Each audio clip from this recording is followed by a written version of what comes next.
Yeay, makasih Bang Risma. Kita lari ya. Maaf ya, saya nggak pakai facial ya. Nggak apa-apa. Jangan bengong dong. Apa kabar Jawa Barat? Mana Damang? Damang ya, alhamdulillah. Sehat nih Pak? Sehat. Capek nggak nih? Capek nggak? Ayo dong. Di sesi saya tidak boleh ada yang tegang. Kalau tegang, saya akan korek siapa jati diri Anda sebenarnya. Yeay! Seru nggak? Seru ya? Nggak ngantuk ya? Biar saya ngantuk nggak? Nggak ya? Memang saya agak-agak yang letup-letup ya.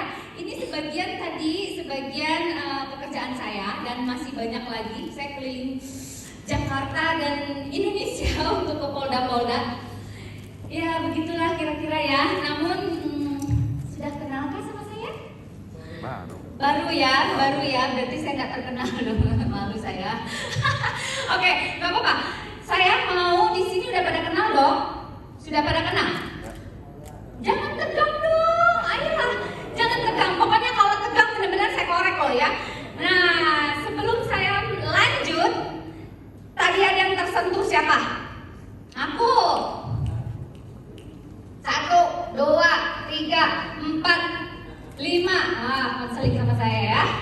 Jadi di situ bukan karena jelek atau apa, tapi ada potensi yang tidak keluar, gitu ya. Nah, jadi memang konseling. Jadi yang lain-lain juga harus konseling ya. Karena apa? Kalau untuk mengetahui tentang apa kekurangan kita, itu bagus daripada orang cuma ngabul-ngabul hungkul, bener tuh? Bener ya? Nah, jadi kita harus tahu tentang kekurangan kita. Itu yang namanya personality. Ada yang tahu tentang personality? Oke, sebelum itu nanti saya akan perkenalkan bagaimana teknik-teknik personality ya, mengenal karakter orang. Saya mau umumkan dulu hasil tes tadi pagi. Jadi secara global atau secara keseluruhan, Jawa Barat ini ya, komunikasinya tuh bagus loh sebenarnya. Benar, komunikasi bagus, sosiabilitasnya bagus. Namun kurang daya juang. Nah, kunaon atuh ngawang koma yang merenya? Hah? Nah, itu biasanya kalau orang yang namanya komunikasi dan sosiabilitas itu biasa ngobrol. Nah, ditambah dengan tidak adanya daya juang. Artinya, tahu nggak daya juang itu apa? Tahu nggak daya juang? Kenapa? Ini kan bos-bos ya, jadi pada kaku semua. Nggak ada Pak Jito sama saya mah santai aja. Udah ngomong-ngomong, udah yang namanya orang mau tahu, nggak usah jaim. Saya tahu kalian siapa. Ya nggak sih? Udah apa adanya, be yourself, itu yang terbaik. Gitu, jadi nggak usah jaim-jaim, percuma, saya juga nggak akan kasih reward kok. Nggak akan kasih apa-apa pokoknya ya. Yang penting sekarang bagaimana mengenal diri kita itu dengan baik. Sebelum kita mengenal orang lain, kita harus mengenal dulu diri kita. Setuju? Setuju ya? Setuju dong. Iya. Tadi sebelum saya lanjut lagi nih, ada yang ketemu di swab. Siapa ya? Kamu. Itu kamu ya. Apa kamu bilang tadi, Apa? Ayo. Ngomong apa tadi? Jawab. Ayo. Ayo apa? Hah? Tadi bisa bertanya saya, muda ya kalau sekarang ya? Jawab. Dari mana mas? Alamat atau kantor bu? Kantor Bandung. Bisa balikan ibu sendiri. Kalau ibu apa? Katanya gitu, bukan ibu sendiri. Kalau ibu apa? Saya yang punya acara.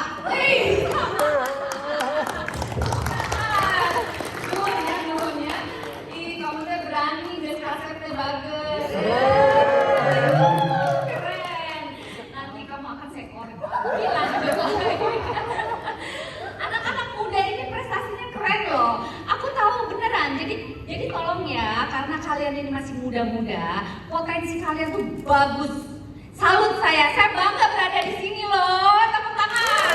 Ya, keren banget. Namun kebiasaan anak milenial itu, yaitu cuma ngomong hungkul, ari gerak nama kurang. Sarua tah. Ya, oke ya. Jadi dalam pengenalan personality, tahu nggak sih personality itu apa? Karakter. Apa? Ada yang tahu? Yes, kemudian bahasa Indonesia, bahasa ini personality. Nah, nih tah. Tahu? Pinter. Nah, nih. Yes, bagus. Ada lagi? Teteh, kumaha teteh gelis? Karakter? Sifat. Jangan takut atau nggak pada tegang sih lihat saya. Naon sih ya? Gak ada apa-apa, gak ada bacito. Pokoknya tenang we, karin mah. Ya, terus apa Pak? Personality Pak? Personality atau karakter adalah sifat-sifat yang menetap yang ada pada diri kita yang diimplementasikan kepada dunia sosial. Gitu ya. Jadi kalau misalkan kita, si itu mah karakternya gitu, goreng patut, suka ngambek gitu ya. Nah, padahal itu sebetulnya hanya bagian luarnya saja. Bagian luarnya saja. Jadi kalau kita mau mengenal, ada aspek-aspeknya itu ya, itu personality bisa melihat dari fisionomi. Fisionomi itu apa? Ada yang tahu? Wajah, betul. Si Bapak TI duduk yang benar atau Bapak? Eta mah meninggalin kayak gitu pisan. Oke. Punten ya banyak. Terus apa lagi? Fisionomi adalah karakter atau analisa manusia melalui guratan wajah, lekukan wajah atau ekspresi. Pinter. Enggak sih sebetulnya guratan, nah. Guratan lekukan. Nah, kalau ekspresi itu nanti di gestur. Gitu ya. Oke, jadinya kalau kita mau melihat ya, mau melihat seseorang, jadi lihat aja dulu wajahnya seperti apa. Tapi teknik-teknik di forensik sekarang sudah tidak dipakai. Karena apa? Karena banyak sekali membias tentang ada teknik-teknik kecantikan. Seperti apa? Operasi plastik, pinter, Noni. Apa? Ya, operasi plastik, betul. Nonton. Make up juga bisa. Apa lagi? Botok. Lalu apa lagi? Ya, nah itu yang membias tentang bagaimana karakter ini tidak bisa dianalisa. Itu membias. Jadi kadang-kadang di forensik itu sudah tidak terpakai. Tapi kalau melihat hanya itu ekspresif, ini introvert, extrovert itu masih bisa terlihat ya. Tapi sampai detail itu enggak, kurang bisa dianalisis. Oke ya, dan yang kedua adalah gestur. Apa itu gestur? Gerak tubuh, pintar. Si Bapak iya Pak, tak dek, dapat dek. Pintar Bapak. Apa lagi Pak? Iya, gerakan bahasa tubuh, ya betul. Nah, grafologi mana ininya Bang Risman? Kita ini ya, kita lihat potongan-potongan tentang grafologi, ekspresi ya. Coba lihat nih.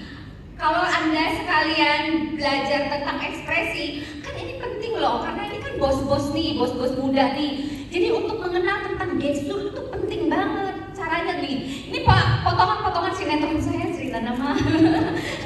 Daripada orang lain mendingan saya ya Pak ya. Nah ini apa? Kira-kira saya sedang ngapain? Bisa nggak menganalisa tentang gestur ini?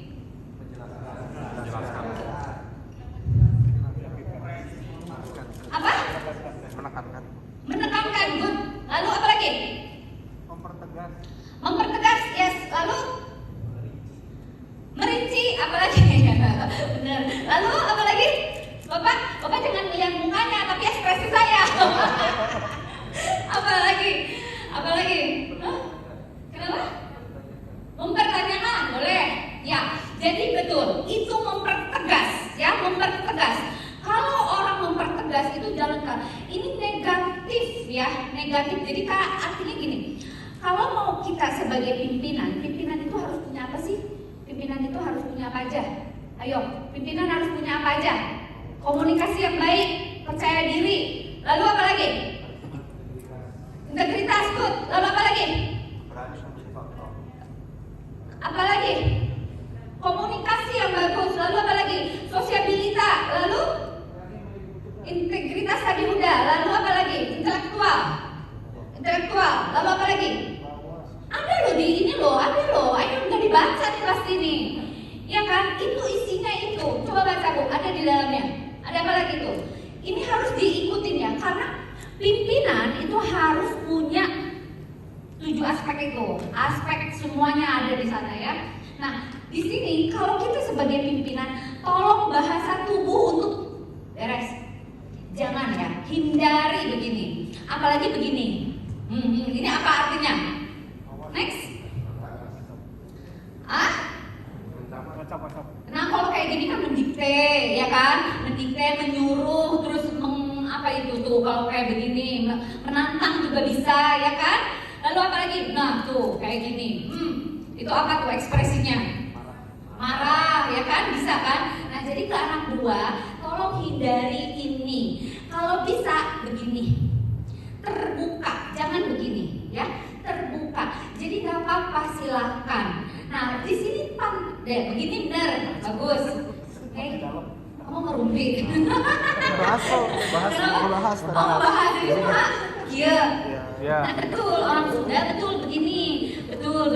Tapi terlalu banyak begini pun juga nggak bagus. Artinya menjilat. Tuh, hati-hati ya. Jadi kita juga tidak boleh terlalu banyak. Tidak boleh terlalu banyak dalam berekspresi. Ingat itu. Kalau kita terlalu banyak itu too much, itu berlebihan dan itu akhirnya menjilat. Itu tidak ada efek positifnya akhirnya. Padahal kita niatnya baik ya. Enggak gitu tah, ya kan? Nah, apalagi kalau udah bungkuk-bungkuk begini, please jangan terlalu. Memang kita menghormati orang, tapi ya sudahlah. Apalagi kalau kayak begini. Betul? Pernah ya ada yang kayak gini ya? Betul. Itu karakter itu bukan yang nggak bagus, namun terlalu banyak itu akhirnya jadi kurang bagus. Jadi akan terjadi indikasi negatif di dalam diri dia. Kalau terus menerus dan dia nikmati akhirnya jadi gangguan kepribadian. Jangan ya.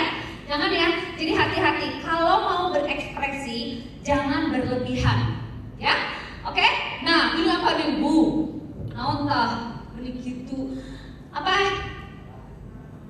Marah. Lalu apa? Ada mata. Lihat matanya. Bukan cuma marah. Apa? Hah? Nuduh. Oke, good. Apa lagi? Hah? Mengecam. Oke, good. Apalagi? Ayo di sini ini. Mana nih? Di sini mana? Ayo. Apa? Emosi. Ya, pasti marah, Pak. Lalu apa lagi? Apa? Ini? Menggerutu? Enggak menggerutu. Justru di situ ada nilai licik. Mata, lihat mata. Mata walaupun begini dia marah tapi dia udah punya planning ke hal-hal negatif. Oh, gue punya ini nih. Nah, gitu ya. Jadi marah itu hanya kamuflase, padahal dia ada sesuatu di balik marahnya ini. Gitu ya, harus belajar ya. Belajar kepekaan ini sebetulnya kepekaan loh. Gestur itu adalah kepekaan kita. Namun memang kalau kita yang terlalu menganalisa nanti jatuhnya jadi suzon. Benar nggak? Nah, jadi suzon itu, kayaknya suzon tenang sih. Nah, iya betul. Jadi biarkanlah buat diri kita, tidak boleh disampaikan kepada orang lain. Namun itu introspeksi kita untuk bisa jaga-jaga dari orang.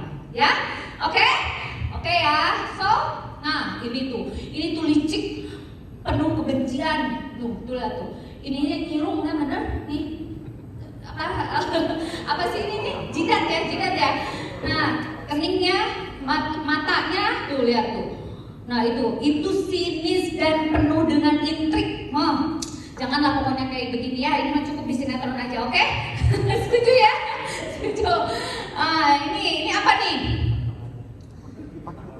Jangan sayanya ya, tapi anaknya tuh. Itu ceritanya saya jadi mamahnya dia. Nah, itu apa tuh? Kira-kira? Kenapa? Hah?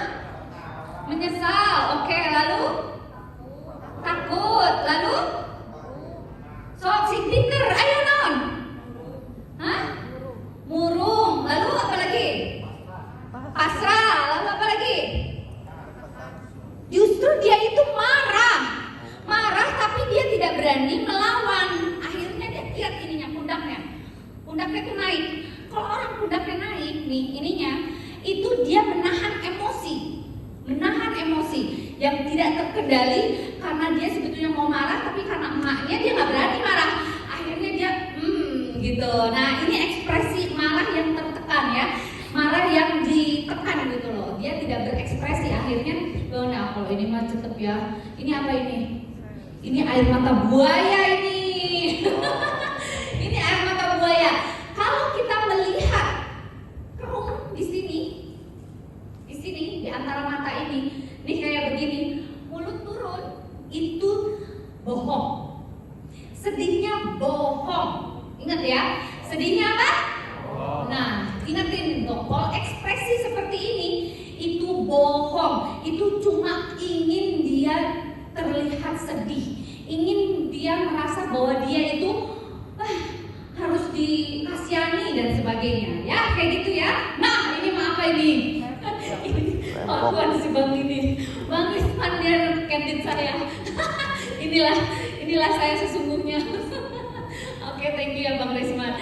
Ini apa? Gembira ya. Kalau ini gembira, lepas, sesuatu yang tidak ada tekanan, dia berusaha untuk menghibur orang, berusaha untuk orang lain di sekitarnya itu baik dan memperhatikan dia. Nah, inilah bentuknya ya. Jadi teman-teman semua di sini minimal harus bisa menyenangkan orang lain. Jangan terlalu jaim. Walaupun kalian ini, punten ya saya bilang kalian ya, bro and sis ini sudah jadi pimpinan. Namun kita kan punya jenjang karir, betul nggak? Nah, dari yang saya lihat tadi pagi hasilnya, ini potensinya itu besar banget ya. Karena di sini tuh ekspresif. Kalau orang-orang semacam milenial kayak begini ekspresif, jangan too much ya, jangan terlalu banyak ngomong ya, karena di sini komunikasinya banyak banget. Nah, harusnya yang namanya seperti itu, dia punya daya juang tuh dinaikin. Tahu nggak sih daya juang itu apa? Daya juang apa? Daya juang itu segala sesuatu untuk mencapai sesuatu, diraih gitu loh. Diraih. Jadi jangan cuma ngomongnya doang, maunya doang, tapi dia tidak laksanakan dengan segera. Kayak gitu ya. Oke, sekarang saya yang terakhir nih, saya nggak mau banyak-banyak di sini ya, nggak mau terlalu panjang lebar karena banyak sekali sesi yang bagus dari Bang John, dari Bang Risman, dan dari teman-teman yang lain ya. Nanti kita sesi konseling, siapapun boleh datang ke sana ya. Pokoknya harus. Kalau enggak, nanti saya akan laporkan karena ini adalah bagian dari penilaian ya, bagian dari penilaian kami. Saya tidak akan menjelek-jelekan, tapi saya akan memberikan potensi kalian ke kantor ya. Apa yang bisa saya bantu, apa yang menjadi problemnya kalian, silahkan hubungin saya dan curhat sama saya. Saya akan bantu, bukan menjatuhkan. Ingat ya, bukan menjatuhkan. Adanya saya di sini, ini adalah sebagian dari asesmennya, tapi secara seperti ini. Enak, benar nggak? Enak nggak sih? Suka nggak? Dengan pelatihan ini suka nggak? Jangan bengong terus, takut sama saya, hah? Nah, gitu ya, Bapak jangan bengong ya Pak ya. Nah, dan yang terakhir adalah grafologi. Grafologi itu ada yang tahu? Tahu nggak? Hah? Apa saya? Pintar. Kasih hadiah coklat. Ya, membaca atau menganalisa karakter manusia melalui tulisan tangan, coretan tangan atau goresan tangan ya. Yang saya perlukan di sini cukup dengan tanda tangan saja ya. Nah, jadi saya coba tolong minta ininya di majuin. Makasih. Kelihatan nggak? Nanti kalau di sini. Makasih Bapak. Makasih Abang. Ya. Ada yang berani? Hah? Ada yang berani? Ada yang berani nggak? Ada yang berani? Ayo. Kalau nggak berani berarti tamah pengecut. Enggak. Yes, tanda tangan aja. bisa didetek adalah laki-laki atau perempuan, jenis kelamin, kiri atau kanan atau kidal, dan satu lagi apa? Usia. Good, pintar. Kamu pintar. 100 buat coklat. Oke. Aduh. Aduh, si bapak ini loh tampang Rembo tapi hatinya Rinto Harahap. Luar biasa bapak. Ini lihat deh wajahnya ya, wajahnya. Nah, makanya jangan terlalu melihat dari wajah. Ih, wajahnya manis serem, cina gitu. Atau wajahnya wah gimana ya, mukanya waktu gimana gitu, kayak gitu ya. Tapi tidak. Karena grafologi ini adalah menganalisis karakter itu dari sifat aslinya. Makanya kenapa forensik menggunakan ini? Karena pada sejalannya waktu karakter itu bisa berubah atau enggak? Hah? Karakter bisa berubah nggak? Bisa nggak? No. Karakter tidak bisa berubah. Dia bawaan. Yang berubah adalah mindset. Nah, inilah makanya Lita Gading ada di sini, tim kami di sini untuk merubah mindset kalian. Jadi inilah adalah karakter asli. Kenapa saya melakukan ini grafologi? Jadi supaya Anda benar-benar tahu sifat asli Anda sebenarnya. Nih dia. Oke, wajahnya. Lihat, Bapak begitu luar biasa. Padahal penuh dengan kasih sayang. Bapak itu orangnya pemaaf loh, baik hati loh dia, tapi gak pede. Gimana tuh? Kenapa Bapak gak pede? Kenapa Bapak maunya disayang-sayang? Ayo. Bapak punya istri kan? Oh punya. Anak berapa Pak? 4. Tuh kan benar kan, butuh kasih sayang pisan? Benar kan? Produktif ya? Benar ya? Nah itu nempel langsung dia gitu ya. Nah ini caranya nih Bapak, tapi daya juangnya Bapak kurang ya. Jadi Bapak itu apa ya istilahnya, labil Pak, benernya labil. Jadi Bapak terlalu banyak pertimbangan. Apapun keputusan Bapak banyak sekali. Ini begini, banyak takutnya Bapak ini. Nah takutnya tuh kenapa? Seorang leader nggak boleh loh kayak begini Pak, bentarnya Pak ya. Nggak apa-apa Pak, nggak apa-apa. Ini bukan menjelekkan ya. Ini untuk introspeksi diri ya. Ini untuk introspeksi diri supaya apa? Oh ternyata saya begitu. Oh kelemahan saya di situ. Oh saya bagus. Ini orang bagusnya apa? Dia pendengar yang baik.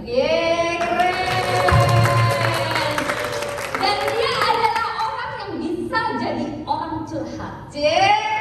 Mantap.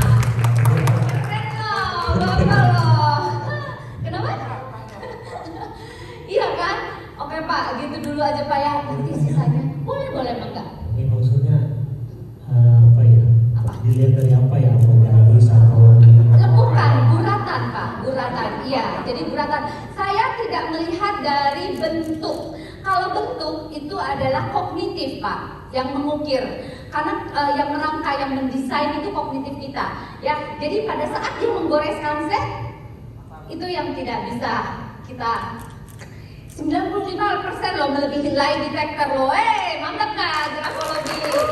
Iya Pak, benar Pak. Jadi pada saat saya menangani kasus Rian Jombang, pernah dengar?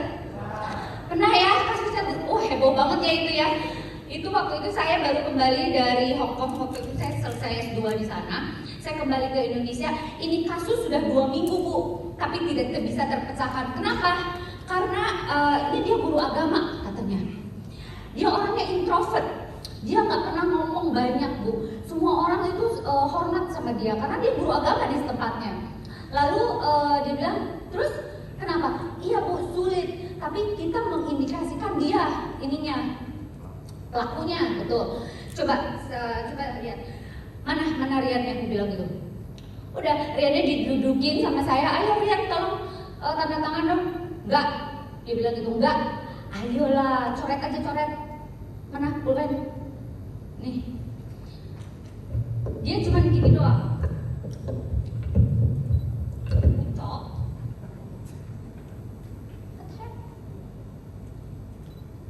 Cuma gini doang. Gini doang. Tanda tangannya cuma begini doang. Dah gini aja. Dipikir saya nggak bakalan tahu kali ya seperti itu. Beneran nih kamu begini? Ya. Something wrong with you. Apa? Gay? Aku bilang gitu. What? Dia bilang gitu. Merah mukanya. Mukanya merah. Lalu penyidik bilang gini. Serius bu? Iya, gay. Penyidik langsung. Jadi itu untuk mengkerucutkan masalah polisi. Mengkerucutkan masalah. Karena kita tidak bisa 2 minggu tidak pernah tahu tentang itu. Gay ketahuan loh. Hati-hati loh. Emang bukan ini bapak? Bagian. Makasih ya bapak ya. Bapak mah gak gay enggak?